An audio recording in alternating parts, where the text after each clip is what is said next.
වැදගත් පණිවිඩයක් බුදුරජාණන් වහන්සේ අපට කියලා දීලා තියෙනවා. මේ පූසට උනත් දැන් කපුටෙකුට වෙනත් කුරුල්ලෙකුට සතෙකුට අපි යමක් දෙනවා. ඒ දෙනකොට හිතන්න වටිනවා මොකක්ද? මේ සත අනන්ත ජාතිවල සක්විති රජ වෙලා හිටියා, සක්දේව රජ වෙලා හිටියා, බ්‍රහ්ම රාජ වෙලා හිටියා, මනුලොව බොහෝ විශාල ධනවත් වෙලා හිටියා, සිටු වෙලා හිටියා, රූපවන්තව වෙලා හිටියා, රජවරු වෙලා හිටියා, නොඑක් තරාතිරමියත් වෙලා හිටියා. සංසාර දෝෂයට මේ ත්‍රිසං සතෙක් වුණා. මමත් අනන්ත ජාතිවල මේ වගේ ත්‍රිසං සතු බවට පත් වෙලා හිටියා. අද ඉතින් මෙහෙම හිටියත් මම සසරින් නොමිදුනොත් අනන්ත ජාතිවල මට මේක මුහුණ පාන්න වෙනවා.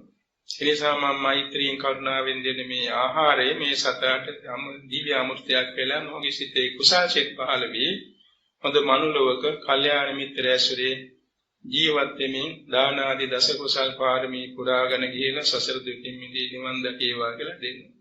එතකොට දානේ බොහොම ගැඹුරු කුසලයක් වෙනවා නේද? තවත් හිතන්න පුළුවන් මේ සත අනන්ත ජාතිවල මගේ අම්මා, මගේ තාත්තා, මගේ අයියා, මගේ මල්ලි, මගේ පුතා දුව අනන්ත ජාතිවල.